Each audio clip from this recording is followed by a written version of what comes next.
Hábitos Atômicos, capítulo 18.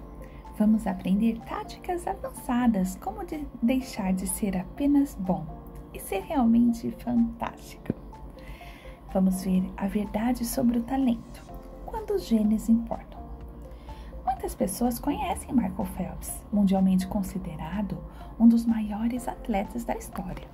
Ele conquistou mais medalhas olímpicas, não só do que qualquer nadador, mas também mais do que qualquer atleta olímpico em todos os esportes. Menos pessoas conhecem o nome Eugene El-Gurouj, mas ele era um atleta fantástico pelos próprios méritos. El-Gurouj é um corredor marroquino que possui 2 medalhas de ouro olímpicas e é um dos maiores corredores de média distância de todos os tempos. Por muitos anos, deteve o recorde mundial nas corridas de 1.600, 1.500 e 2.000 metros. Nos Jogos Olímpicos de Atenas, na Grécia, em 2004, ele conquistou o ouro nos 1.500 e 5.000 metros. Esses 2 atletas são muito diferentes em muitos aspectos. Para começar, um compete em terra, o outro na água. Mas o mais notável, eles têm uma diferença significativa na altura. El-Gurouj tem 1,76 m e Phelps 1,94 m. Apesar da diferença de 18 centímetros, os dois são idênticos em um aspecto. Michael Phelps e Eugene El-Gurouj usam calças com o mesmo comprimento de pernas. Como isso é possível? Phelps tem pernas relativamente curtas para sua altura e um torso muito longo, a estrutura perfeita para nadar. El-Gurouj tem pernas incrivelmente longas e uma parte superior do corpo curta, ideal para corrida de média distância. Agora imagine se esses atletas de classe mundial trocassem de esporte. Dada sua notável capacidade atlética, Michael Phelps poderia se tornar um corredor de média distância de nível olímpico caso treinasse o suficiente? É improvável. No auge de sua capacidade física, Phelps pesava 88 quilos, o que é 40% mais pesado do que El-Gurouj, que competia com o ultraleve 63 quilos. Corredores mais altos são corredores mais pesados. Cada quilo extra é uma maldição quando se trata de corridas de média e longa distância. Contra competidores de elite, Phelps estaria condenado desde o início. Da mesma forma, El-Gurouj poderia ser um dos melhores corredores da história, mas é muito questionável que se ele se qualificaria para Olimpíadas como um nadador. Desde 76, a altura média dos medalhistas de ouro olímpico na corrida de 1.500 é 1,77 m. Em comparação, a altura média dos medalhistas de ouro olímpico na natação nos 100 metros freestyle é de 1,95 m. Os nadadores tendem a ser altos e ter costas e braços longos, ideais para puxar água. El-Gurouj estaria em grande desvantagem antes de sequer pular na piscina. O segredo para maximizar suas chances de sucesso é escolher o campo de competição certo. Isso é tão verdadeiro com a mudança de hábitos quanto com esportes e negócios. Os hábitos são mais fáceis de realizar e mais satisfatórios quando se alinham com as suas inclinações e habilidades naturais. Como Michael Phelps na piscina ou Eugene El-Gurouj na pista, você deve disputar um jogo em que as probabilidades estejam a seu favor. Abraçar essa estratégia requer a aceitação da verdade simples de que as pessoas nascem com habilidades diferentes. Algumas pessoas não gostam de discutir esse fato. Na superfície, seus genes parecem ser determinantes, e não é difícil falar sobre coisas que você não pode controlar. Além disso, frases como determinismo biológico fazem parecer que certos indivíduos estão destinados ao sucesso e outros fadados ao fracasso. Mas essa é uma visão míope da influência dos genes no comportamento. A força da genética também é sua fraqueza. Os genes não podem ser facilmente alterados, o que significa que eles fornecem uma vantagem poderosa em circunstâncias favoráveis e uma séria desvantagem em circunstâncias desfavoráveis. Se você quiser enterrar uma bola de basquete, ter 2,13 metros de altura é muito útil. Se você deseja uma coreografia de ginástica, ter 2,13 metros de altura é um enorme impedimento. O nosso ambiente determina a adequação dos nossos genes e a utilidade dos nossos talentos naturais. Quando o nosso ambiente muda, o mesmo acontece com as qualidades que determinam o sucesso. Isso é verdade não apenas para as características físicas, mas também para as mentais. Sou inteligente quando se trata de hábitos e comportamentos humanos, não muito quando se trata de tricô, propulsão de foguetes ou acordes de violão. A competência é altamente dependente do contexto. As pessoas no topo de qualquer campo competitivo não são apenas bem treinadas, são também adequadas para a tarefa. E é por isso que, se você realmente quer ser grande, selecionar a área certa em que se concentrar é crucial. Resumindo, os genes não determinam seu destino, eles determinam suas áreas de oportunidade. Como observa o médico Gabor Mate, os genes podem predispor, mas não predeterminam. As áreas para as quais você é geneticamente predisposto ao sucesso são aquelas em que os hábitos são mais propensos a serem satisfatórios. A chave é direcionar seu esforço para as áreas em que tanto te empolguem quanto combinem com as suas habilidades naturais, pois para poder assim alinhar a sua ambição à sua capacidade.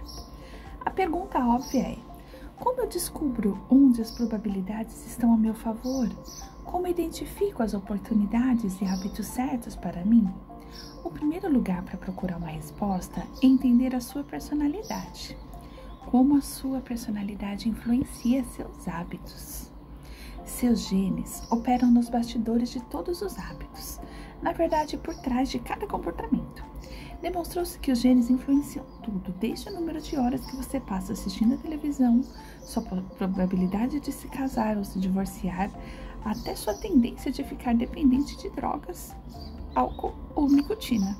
Há um forte componente genético em você, em como você é obediente ou rebelde ao enfrentar autoridades, o quanto você é vulnerável ou resistente a eventos estressantes, o quanto costuma ser proativo ou reativo, e até como se sente cativado ou entediado durante experiências sensoriais, como assistir a um show. Como me contou Robert Plomin, um geneticista comportamental da King's College em Londres, estamos no ponto em que paramos de testar para ver se os traços têm um componente genético, porque não conseguimos encontrar um único que não seja influenciado pelos nossos genes. Agrupado, seu conjunto único de traços genéticos predispõe uma personalidade particular. Sua personalidade é o conjunto de características consistente de situação para situação. A análise científica mais comprovada dos traços de personalidade é conhecida como os 5 grandes, que os divide em 5 espectros de comportamento. O primeiro, abertura para a experiência, de curioso e inventivo em um lado para cauteloso e consistente no outro. Segundo, conscienciosidade, de organizado e eficiente para descontraído e espontâneo. Extroversão, de extrovertido e enérgico até solitário e reservado.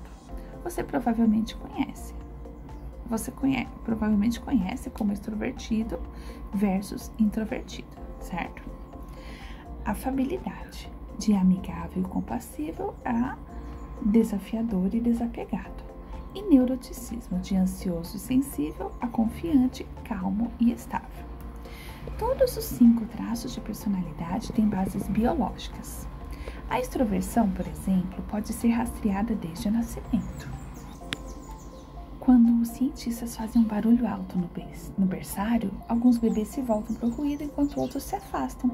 Quando os pesquisadores rastrearam essas crianças ao longo da vida, descobriram que os bebês que se voltavam para o barulho tiveram maior probabilidade de crescer e se tornar extrovertidos. Aqueles que se afastaram foram mais propensos a se tornarem introvertidos.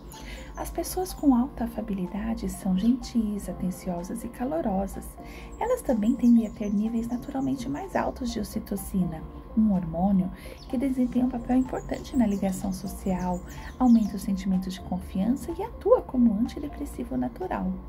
Você pode facilmente imaginar como alguém com mais ocitocina é mais propenso a criar hábitos, de escrever bilhetes de agradecimento ou organizar eventos sociais.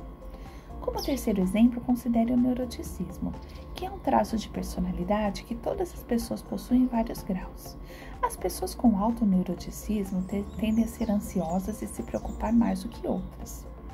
Esse traço tem sido associado à hipersensibilidade da amígdala, a área do cérebro responsável por perceber ameaças. Em outras palavras, as pessoas que são mais sensíveis a sinais negativos do ambiente são as mais propensas a ter uma pontuação alta em neuroticismo. Nossos hábitos não são determinados apenas por nossas personalidades, mas não há dúvida de que nossos genes nos empurram em uma determinada direção. Nossas preferências profundamente enraizadas tornam certos comportamentos mais fáceis para algumas pessoas do que para outras. Você não precisa se desculpar por essas diferenças ou se sentir culpado, mas você precisa trabalhar nelas. Uma pessoa com pontuação mais baixa na conscienciosidade, por exemplo, vai ter menos probabilidade de ser ordeira por natureza e pode precisar depender mais do design do ambiente para manter bons hábitos. Como um lembrete para os leitores menos conscientes, o design do ambiente é a estratégia que a gente tratou nos capítulos 6 e 7. A conclusão é que você deve criar hábitos que funcionem para a sua personalidade. As pessoas podem ter um corpo sarado se exercitando como fisiculturista, mas se você preferir escalada, ciclismo ou remo, modele seu hábito de exercício em torno dos seus interesses. Se o seu amigo segue uma dieta com pouco carboidrato, mas acha que com baixa gordura funciona para você, então melhor para você.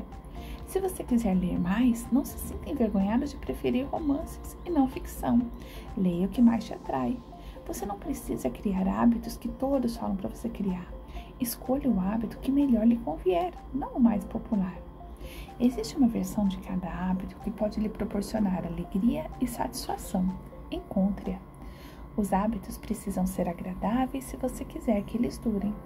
Essa é a ideia central por trás da quarta lei.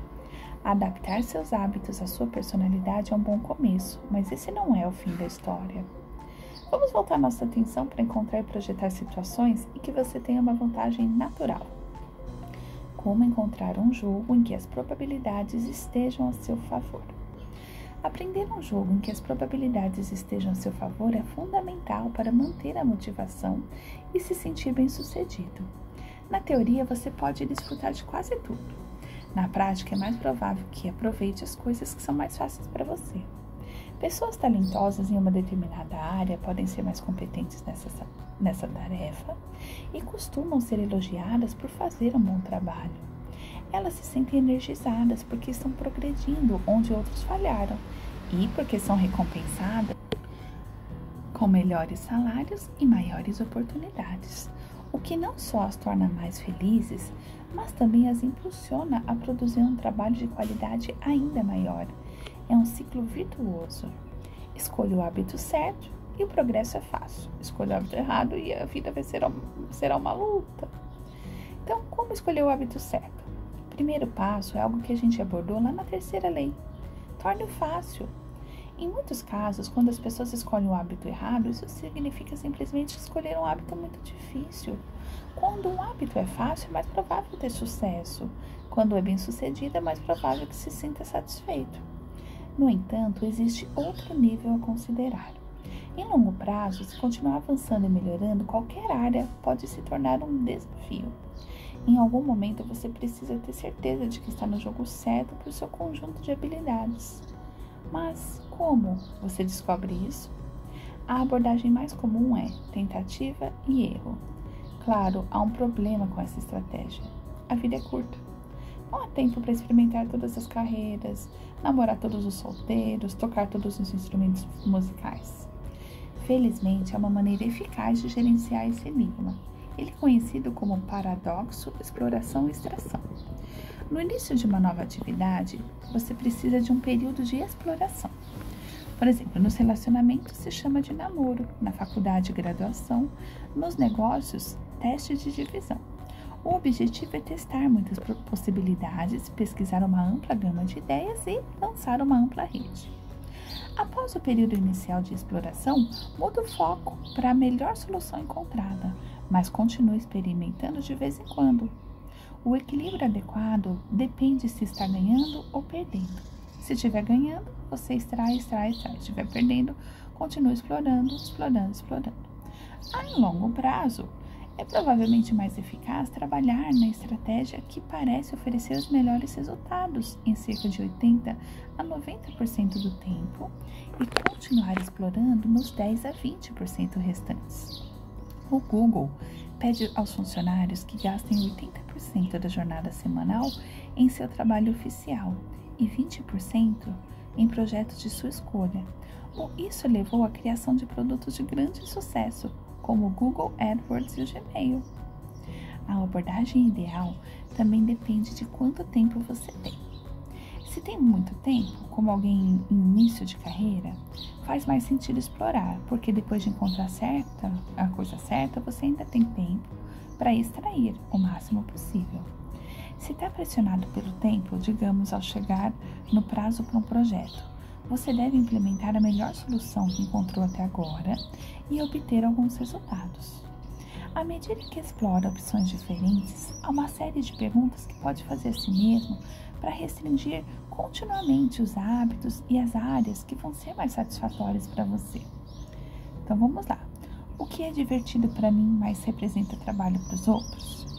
O maior sinal de que você é talhado por uma tarefa não é se a ama, mas é ser capaz de lidar com a dor da tarefa com mais facilidade do que a maioria das pessoas. Quando você se diverte enquanto outras pessoas estão reclamando, o trabalho que o machuca menos do que os outros é o melhor para você. O que me faz perder a noção do tempo? Fluxo é o estado mental em que você entra quando está tão concentrado na tarefa que o resto do mundo desaparece. Essa mistura de felicidade e desempenho máximo é o que os atletas e artistas experimentam quando estão no fluxo. É quase impossível experimentar um estado de fluxo e não achar a tarefa satisfatória, pelo menos em algum grau. Onde obtenho maiores retornos do que a maioria? Estamos continuamente nos comparando com aqueles que nos rodeiam, e um comportamento é mais provável de ser satisfatório quando a comparação está a nosso favor. Quando comecei a escrever no site jamesclear.com, minha lista de e-mails cresceu muito rápido. Eu não tinha certeza do que estava fazendo, mas sabia que os resultados pareciam vir mais rápido para mim do que para alguns dos meus colegas, o que me motivou a continuar escrevendo. E o que é natural para mim? Por apenas um momento, ignore o que você já aprendeu, tudo que foi te ensinado. Ignore o que a sociedade te disse, ignore o que os outros esperam de você e olhe dentro de si. Pergunte-se, o que é natural para mim? Quando me sinto vivo? Quando me senti como meu verdadeiro eu? Sem qualquer julgamento interno ou preocupação em agradar aos outros. Sem dúvidas ou autocrítica. Apenas sentimentos de engajamento e prazer. Sempre que se sentir autêntico e genuíno, você está indo na direção certa. Para ser honesto, parte desse processo é apenas sorte. Michael Phelps e Adrian Brewer tiveram a sorte de nascer em um conjunto raro de habilidades, altamente valorizadas pela sociedade e colocados no ambiente ideal para que essas habilidades se desenvolvessem. Todos temos um tempo limitado no planeta e verdadeiramente grandes entre nós são aqueles que não apenas trabalham arduamente, mas também têm a sorte de estar expostos a oportunidades que lhe favoreçam. Mas e se você não quiser deixar isso por conta do acaso? Se não conseguir encontrar um jogo em que as probabilidades estejam a seu favor, crie um. Scott Adams, o cartunista por trás de Dilbert, diz: todos têm pelo menos algumas áreas nas quais podem estar entre os 25% melhores com algum esforço. No meu caso, eu sou capaz de desenhar melhor que a maioria das pessoas, mas não posso ser considerado artista. Eu não sou mais engraçado do que um comediante mediano que nunca atinge o estrelado, mas sou mais engraçado que a maioria das pessoas. Por A mágica é que poucas pessoas conseguem desenhar bem e escrever piadas. É a combinação dos dois que torna o que eu faço tão raro. E quando você acrescenta meu histórico de negócio, surge um tópico que poucos cartunistas conseguem explorar sem vivenciá-lo.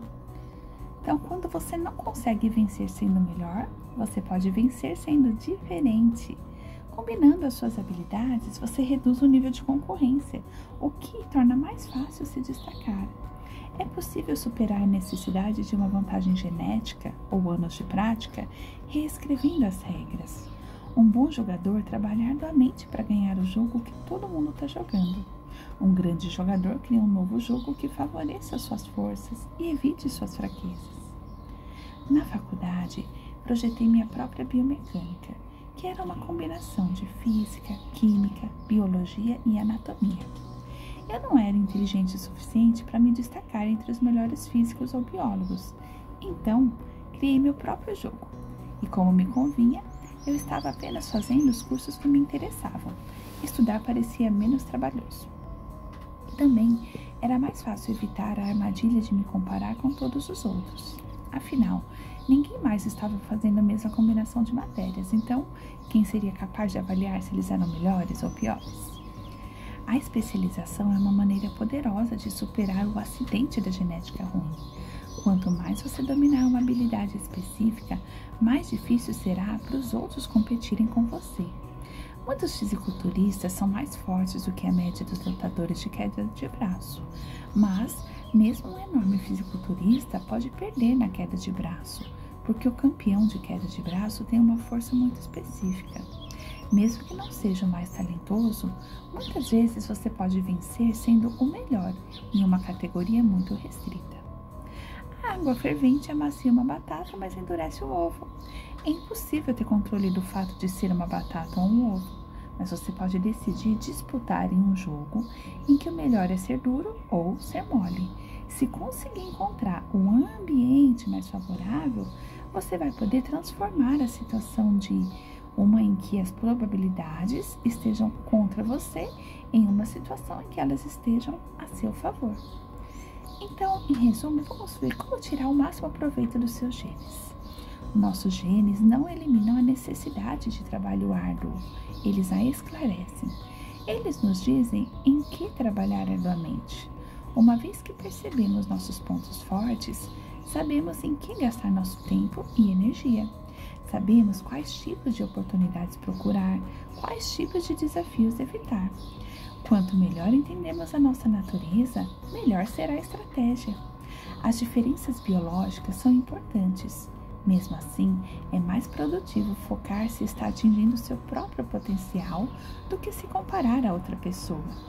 O fato de você ter um limite natural para qualquer habilidade específica não tem nada a ver com o fato de ter atingido ou não o limite das suas capacidades. As pessoas ficam tão presas no fato de que têm limites que raramente exercem o esforço necessário para se aproximar deles. Além disso, os genes não são capazes de te tornar bem-sucedido se você não estiver agindo. Sim, é possível que o treinador sarado na academia tenha genes melhores, mas se ele não executar a mesma rotina de exercícios, é impossível dizer se recebeu cartas genéticas melhores ou piores. Até ter trabalhado tão arduamente quanto aqueles que admira, não explique o sucesso de outros por sorte. Em resumo, uma das melhores maneiras de garantir que seus hábitos permaneçam satisfatórios ao longo do tempo é escolher comportamentos que se alinhem com sua personalidade e habilidades. Trabalhe arduamente nas coisas mais fáceis. Agora, resumo do capítulo. O segredo para maximizar suas chances de sucesso é escolher o campo de competição certo. Escolha o hábito certo, o progresso será fácil. Escolha o hábito errado, a vida será uma luta. Os genes não podem ser facilmente alterados, o que significa que fornecem uma vantagem poderosa em circunstâncias favoráveis e uma séria desvantagem nas desfavoráveis. Os hábitos são mais fáceis quando se alinham com as suas habilidades naturais. Escolha os hábitos que melhor se adequem a você. Escolha um jogo que favoreça seus pontos fortes. Se não conseguir encontrar um que te favoreça, crie. Os genes não eliminam a necessidade de trabalho árduo, eles a esclarecem. Eles nos dizem em que trabalhar arduamente.